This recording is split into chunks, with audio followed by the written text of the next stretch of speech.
Why don't I have $1 million portfolio?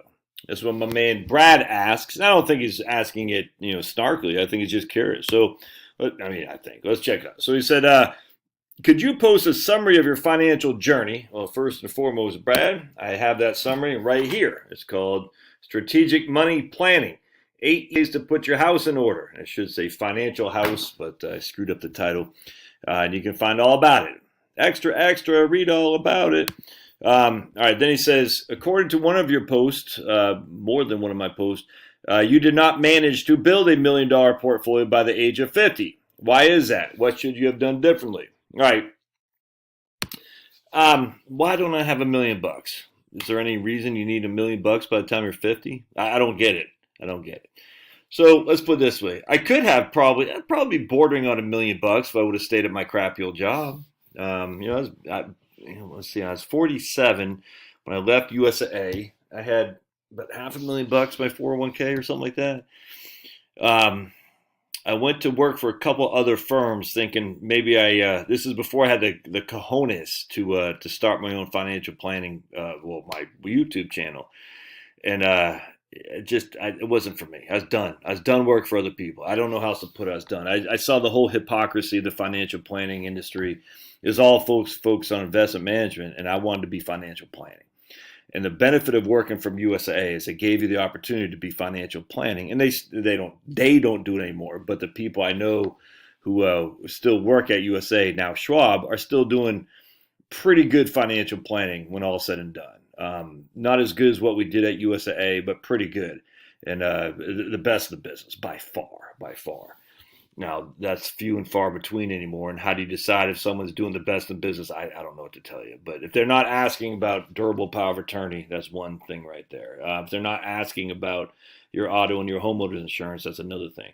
You can't be doing financial planning without those two big questions being asked. Are they asking about your auto and homeowner's insurance policy? And the corollary to that, or would be the umbrella policy.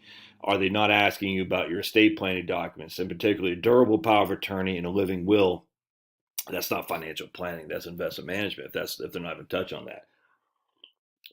And so what I've come to realize is that my skill set was above these firms that were doing investment management. And that sounds arrogant. Don't care. It's just a fact, man. You can talk investments all day long, but if you're not talking financial planning, don't call yourself a financial planning organization, even if you have a stupid CFP.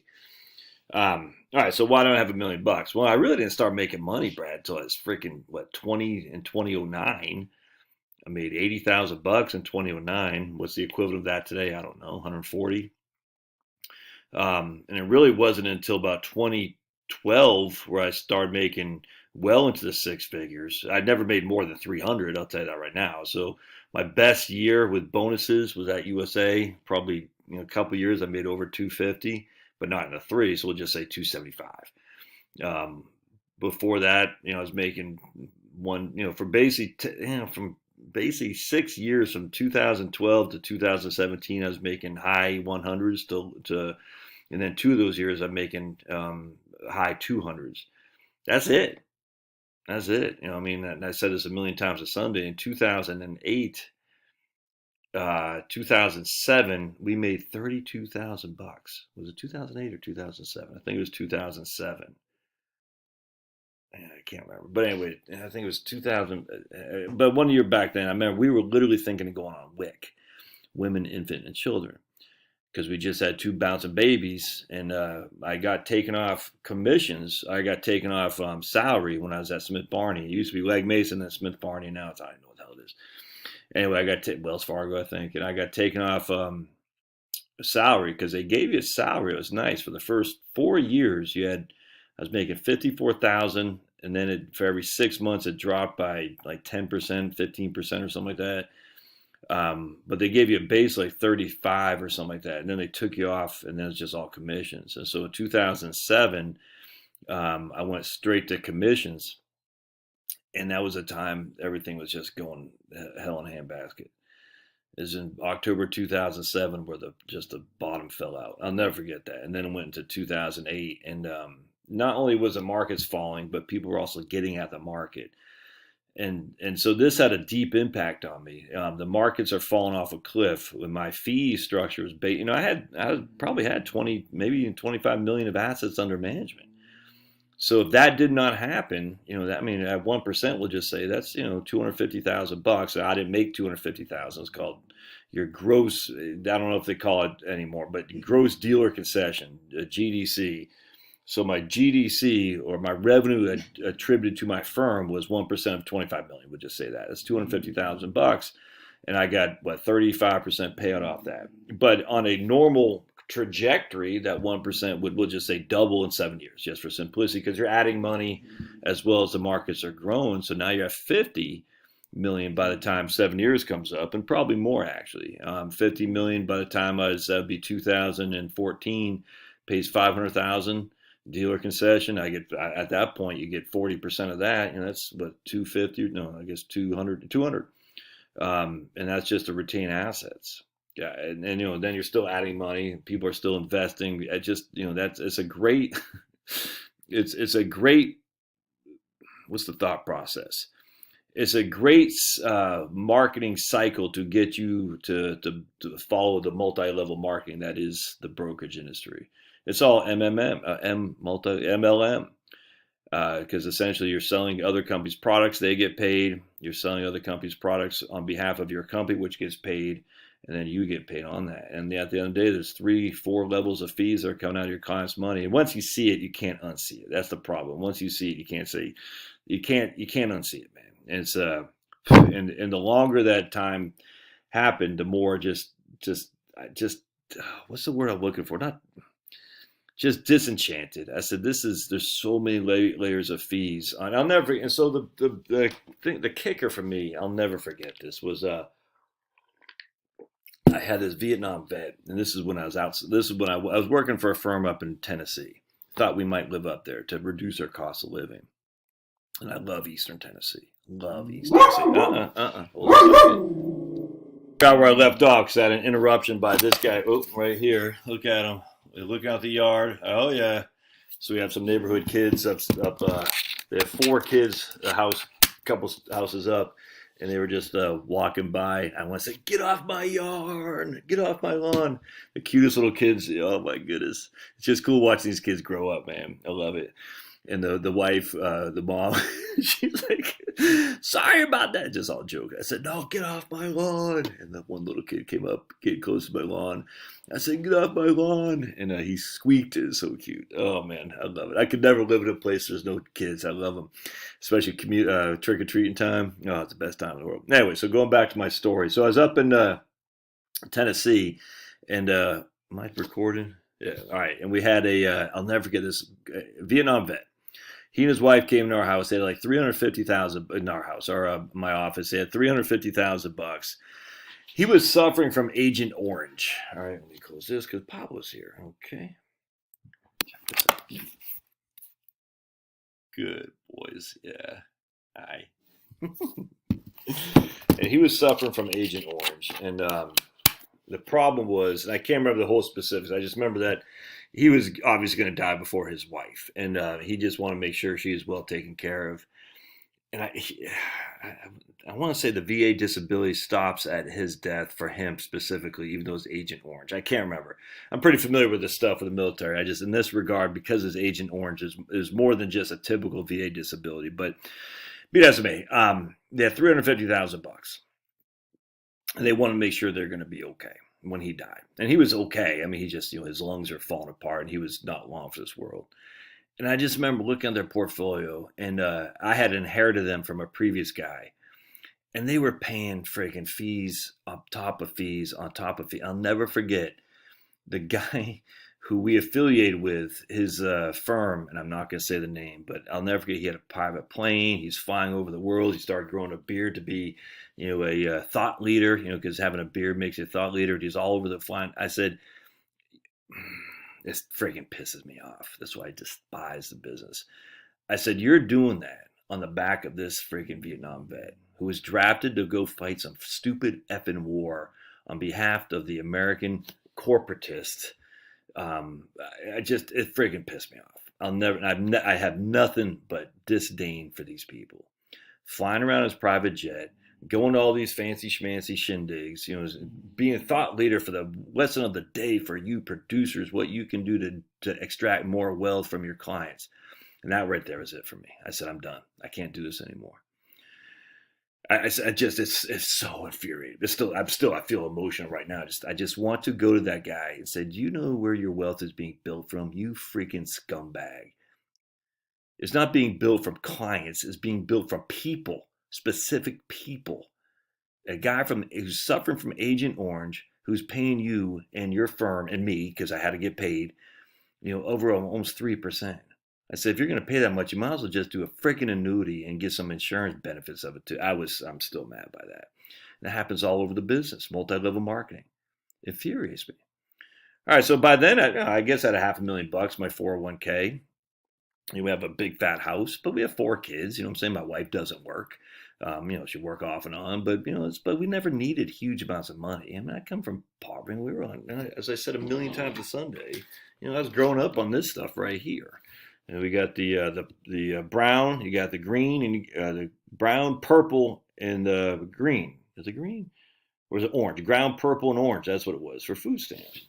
My wife's got 9 brothers and sisters. Her dad died when she was, 14, 15, something like that. Her mom was working as a friggin', something on Kmart. Just neither of us have any money, and we're okay with that. I like having money is better than not having any, but it's not anything like I said. I gotta do whatever I can have $1,000,000. So what's the magic of 1,000,000? I get it's a nice round number, but what? Huh? I never had that. I mean, I'll never forget talking to a guy, a great guy, my man Kevin. I won't say anymore. We're driving to do a seminar here in Georgia to talk about trustee services that USA could do. And he's from Minnesota. He just told me, and for some reason he loves I'm not gonna say more, but there's a certain kind of lady he loves, and these certain kind of ladies are spicy, if you know what I'm saying. So he just got divorced. He goes, man, it sucks because I always want to have $1,000,000 by the time I was X years old. And he goes, going through divorce now, I don't have that. He goes, I was like a year out. Now I'm, it just set me back, basically 5 to 10 years. I said, yeah, he's a great guy. I love this guy. But I said, yeah. And I said, that sucks, man. Because it's nice to have the goal of $1,000,000. I don't blame this guy. But in terms of your financial planning, why does $1,000,000 matter? It doesn't matter relative to your spending. I cannot stress this enough. So the $1,000,000, so for me, I took out, $130,000 to start this firm in 2017. I mean, I took out 100, but I had to pay penalty and taxes. So it cost me 130,000 to take out 100. So I took out a third of my total liquid net worth. You know what I'm saying? And it was friggin' scary, man. In 2018, I made no money at all, none. So it's friggin' scary. So basically, I left a job where I was making, high 200,000 to literally making nothing, and on top of that, taking money out of my 401k, penalty as well to start this. It's friggin' scary. And I'm not even back to where I was. You know what I'm saying? Because that was $130,000. You don't make that back overnight. But on top of that, I will say my debt level is it's not nil because I still have debt on this puppy right here. But my goal is to have this guy paid off. See, the nice thing about me is that I use my experience to share with you guys. I've been a financial planner for going back to 1998. You know what I'm saying? I share my experience. And my experience is the $1,000,000 doesn't mean crap. It's the other side of the equation. An income statement. Income statement is coming in and going out, coming in and going out. Everyone wants to focus on the balance sheet, assets versus liabilities. Don't focus on that. It's okay, but the way you focus on that is to minimize the liabilities. You can build the assets. I got no qualm with that. That's what I'm trying to do too. But the liability side is what will sink you. Will sink your ship because the liability side floats into the outflow side. It's just that simple, man. And I'm just telling you, my experience of witnessing this as with a professional financial planner going back to 1998 with Vanguard is the liability side gets way overlooked And the outflows, which a couple of reasons you got high outflows, is because of the liability side, and on top of that, you like to spend too much. Have a fancy car, you like to travel. All that stuff is fine if you can afford it, but if you're taking it on by increasing your liability side of the balance sheet, that's the wrong answer. That's the wrong answer. So you might have seven figures, but if your balance sheet is heavily skewed towards liabilities, that would scare the living bejesus out of me. You see what I'm saying? So when you look at my net worth, my investment portfolio isn't $1 million, but what's my net worth, if that makes sense? It's getting pretty close now. Pretty close. Now the bulk of that is I'm essentially I'm not house poor, but the equity in my home is what I'm shooting for, plus my investments to get me over that $1 million. And every month I'm getting closer and closer, which is great. Can I use the equity in my home as a cash to put food on the table? No. And that's a risk I'm certainly willing to take, though, to reduce the liability side, which also reduces on the income statement the outflow side. I can't stress to you enough how important this is. Once you recognize that the asset side isn't the most, see, I'm telling you, everyone focuses on, so here, I want to show you something. You got assets and liabilities. All right, so this is a balance sheet, assets, liabilities. So inherently, by paying down your debt, you're decreasing your liabilities, but you're increasing your assets. It's a twofer, man. Increasing assets, decreasing liabilities. So for every extra $1,000 a month you pay on your mortgage, your liabilities goes down and your assets go up, because that just generates more equity in your home. So a wonderful, wonderful thing. But no one focuses on that. Everyone focuses on assets. They just say, well, what's my assets? I got $1 million. I'm like, well, that's great, but that's not the whole. That doesn't mean anything until we put back liabilities.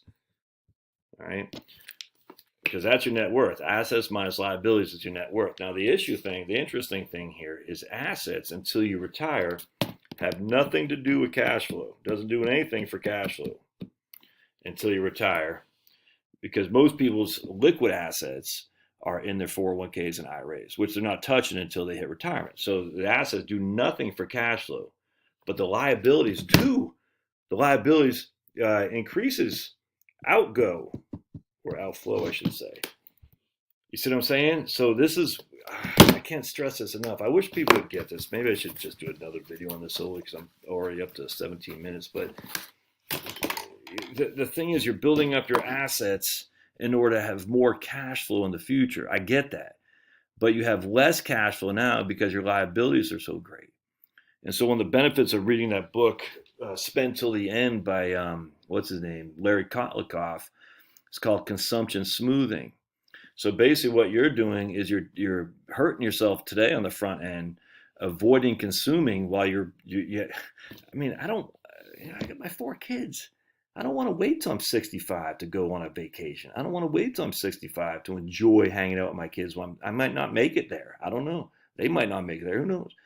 But I want to put stuff off for the future that I could be doing today. And the reason is because when the future comes, well, we're going to downsize. So we will cash out this house and take the equity, whatever it is. You see what I'm saying? We'll probably buy a house half the size. I mean, 1,800 square foot, 3.2, fine. You know what I'm saying? With a basement, absolutely fine, which is about half the size of this. Now, we don't have 6 bedrooms. We got 4 in a basement, a fully done basement, and 1, 2, 3, 4, 5 bathrooms. One here, there, 3, 5 bathrooms. So basically 5 and 5, 3,200 square foot. So, and now we're in a high tax area of Fulton County. We won't do that. So we're going to sell this puppy, use the equity, buy a new house, cash money, and then we'll have money left over. That's the goal. I might not come to fruition, but I'm very comfortable with that. You know what I'm saying? So then our liabilities are zero. We won't have any more debt, which means our cash flow has been reduced, or our cash outflow has been reduced significantly, if that makes sense. Now I got a bunch of cash from the sale of this house on top, which I can spend, which will be tax-free. On top of that, whatever my portfolio will be at that point. You see what I'm saying? But I've learned to focus on the liability side, because the liability side says, hey, not only does the liability side cost you money, but it costs you money today, where your asset side doesn't do anything today.